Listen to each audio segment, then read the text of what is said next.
I think President Obama should have kept his mouth shut. Apparently, Obama said something slightly critical of Donald Trump, but get a load of this. Privately. And that call was leaked, and McConnell can't believe that a former president would have a private conversation where they might say that, hey, you know what? The insane, lunatic, evil man in the White House is not doing so great. What a scandal. Okay, I'm going to get into why this ticks me off so much. But first of all, let's give you the outrageous comments of, apparently, of President Obama that set off McConnell. Obama said about the Trump administration, it's part of the reason why the response to this global crisis has been so anemic and spotty.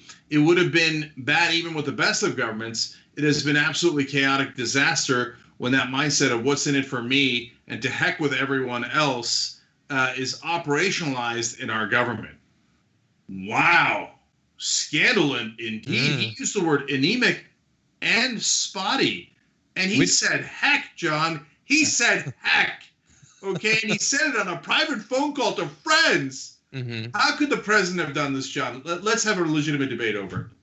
Yeah, well, I think it was classless of him to say a far milder version of what virtually everyone in the country is saying. It's ridiculously hypocritical. Obviously, he doesn't believe, well, I mean, he doesn't personally like Trump, but when Trump leaves office, let's hope that happens. You think Trump's going to stop tweeting about politics the day after the election? Nobody thinks that. His fans don't want him to. Republicans don't want him to. So again, it's one of those things where they are saying a thing as if they are giving you an idea of a standard they want applied, but it's not. It's not a universal truth or anything like that. They just don't like what Obama is saying. And again, privately, Obama's 100% right, obviously. Obama had to deal with his own potential pandemic. And so this is something that obviously he's going to be comparing and contrasting in his mind how his government responded and how Trump is responding to this.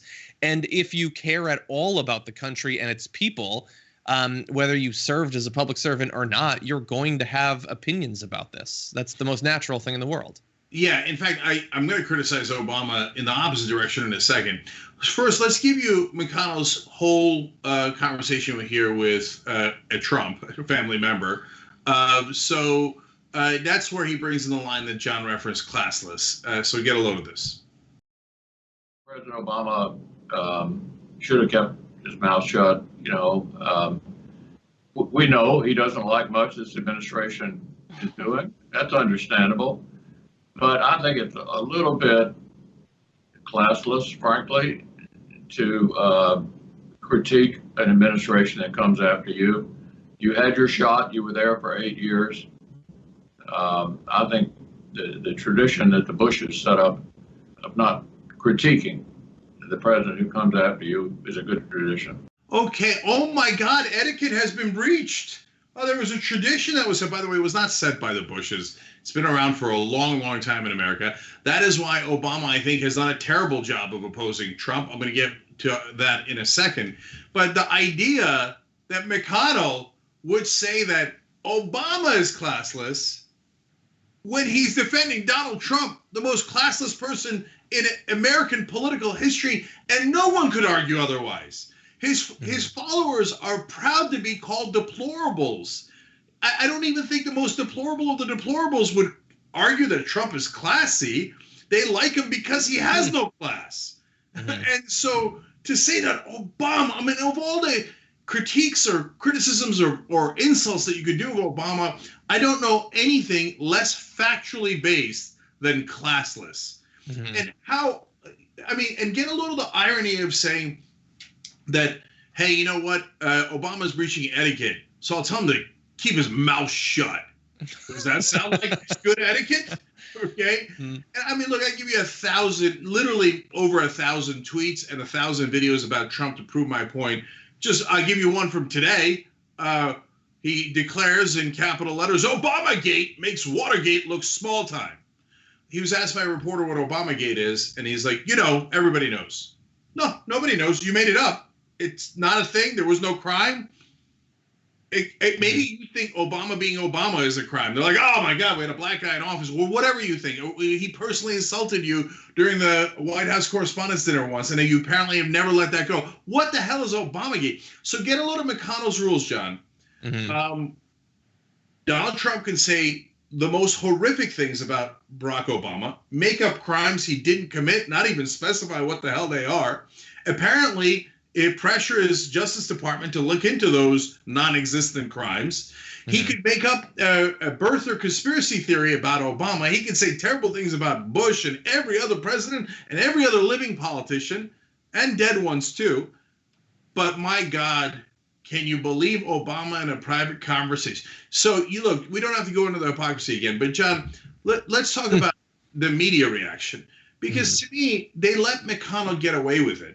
He says these unreal hypocritical things, and they're like, oh, yeah, that's totally normal. Yep. Let's have a debate over it. No, there's no debate. You just got to call the guy a hypocrite, a liar, etc., and move on with your life. This is not 50-50.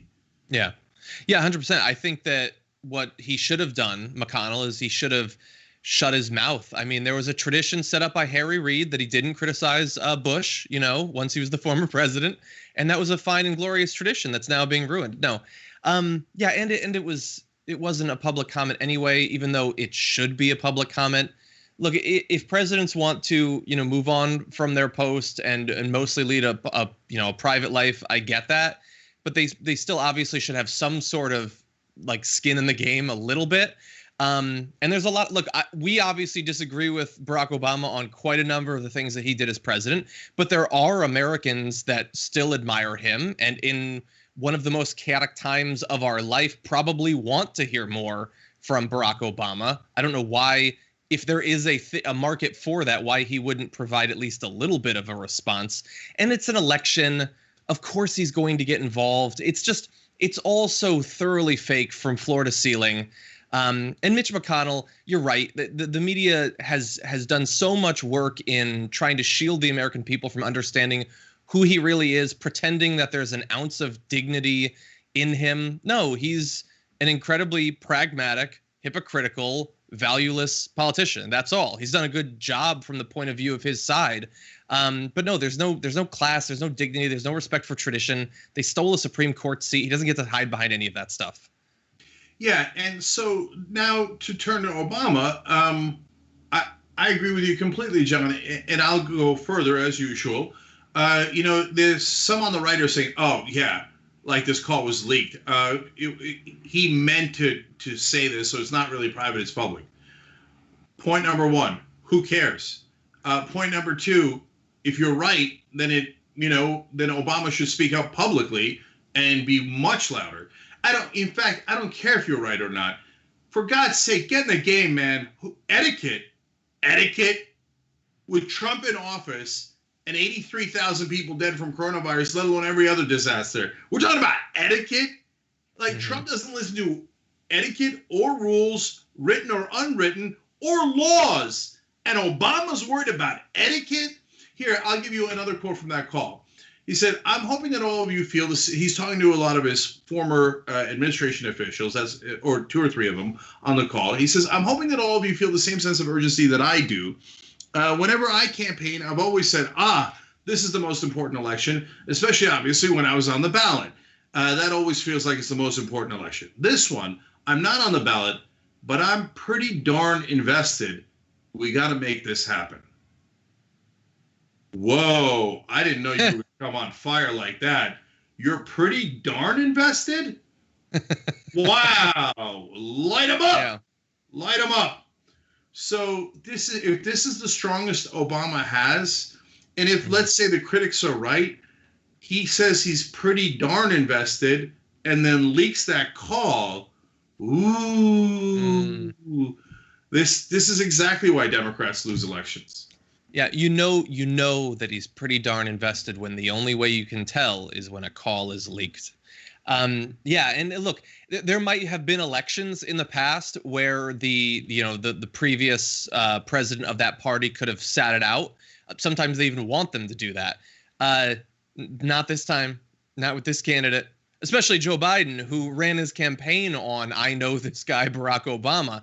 he desperately needs Barack Obama to be pretty darn invested, and publicly, not privately. Again, not to appeal necessarily to people like you or I, because again, we have these major disagreements with what was done during the Obama years, but for the sort of people that Joe Biden believes he can appeal to, there's nothing he needs more than for Barack Obama to be a dominant face on the campaign trail, probably the dominant face, more so than Joe Biden, because Barack Obama can still, hold a complex train of thought, explain himself. I think that people have a sort of weird view of Barack Obama that doesn't necessarily track with what he actually did, what he actually prioritized.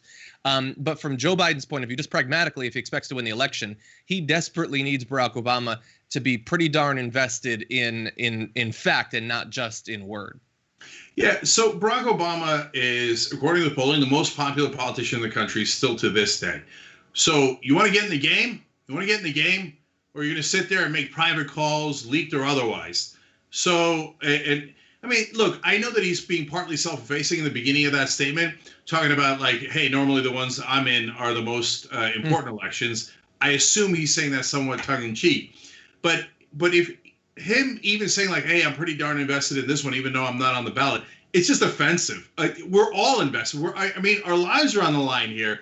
And from the comfort of his etiquette-filled house, Obama is telling us, oh, hey, I might get in at some point. There's less than 6 months left. Get in the damn game. And if Trump complains, good. You're supposed to be fighting him. You're on the other side. You're the president and the popular former president of the other party. Get in the damn game. And look, I think to this day, they don't understand the severity of the situation. Now, we're going to play you a clip here from this audio of the phone call that was leaked. And there, he seems to be finally getting it. 3.5 years too late, but listen to him. All right, and then we'll comment on it. Over the last 24 hours, I think has been somewhat downplayed about the Justice Department dropping charges against Michael Flynn. That's the kind of stuff where you begin to get worried that basic, not just institutional norms, but our basic understanding of rule of law is at risk. And when you start moving in those directions, it can accelerate pretty quickly, as we've seen in other places. You're beginning to worry. Mm-hmm. Obama is beginning to worry. If this really is a private conversation, this is how he talks to his friends. 3.5 years into the Trump administration, you're beginning to worry that he might not follow the norms of institutions, and that this might be bigger than that. That he might actually want to see. Okay, no, and then this incredibly tepid response from Obama, and McConnell burns his house down, tells him to keep his mouth shut. And by the way, it's not just McConnell. Last thing here, Chuck Grassley. In the Biden world, mainstream media world, Chuck Grassley, one of the old school Republicans, the fever will break, as Obama himself said, and Biden talked about, oh no, then we can make real deals, and this is the era of Trump will be over. Good, reasonable people like Chuck Grassley. Stephen Dennis reporting that Senator Grassley, and this is a tweet of his, on the Senate floor says that Michael Flynn was entrapped, calls it tyranny, dings Mueller, wants to know what Obama and Biden knew about it, and says people responsible, quote, ought to be prosecuted. You schmuck Joe Biden. You think that they're going to be reasonable if you win? No, they're looking to prosecute you already 6 months before the election, and that's one of your buddies, old-timer Chuck Grassley. It's not just Donald Trump, and it's not just Mitch McConnell. It is the great majority of the Republican Party. They love authoritarian figures like Trump, and they will do anything to seize power and keep it. Their chances of winning elections going forward demographically are greatly diminished, so they have moved on to the fascist state right now where they're trying to seize power outside of democracy. And meanwhile, Obama can barely put his shoes on 6 months before an election, and yet McConnell says he's classless. Actually, Obama should go out there and tell McConnell to go kiss his class and go full bore and go after Trump and McConnell with everything he's got. I doubt that's going to happen.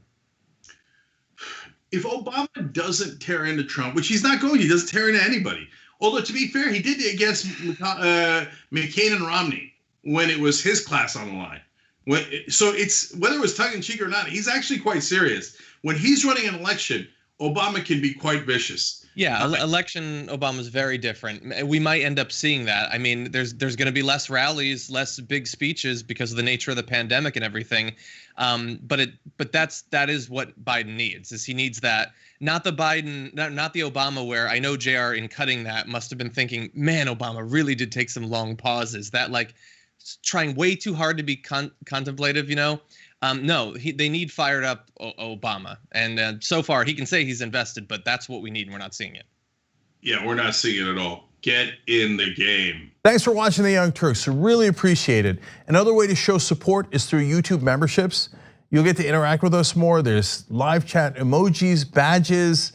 You've got emojis of me, Anna, John, JR. So those are super fun. But you also get playback of our exclusive member-only shows and specials right after they air. So all of that, all you gotta do is click that join button right underneath the video. Thank you.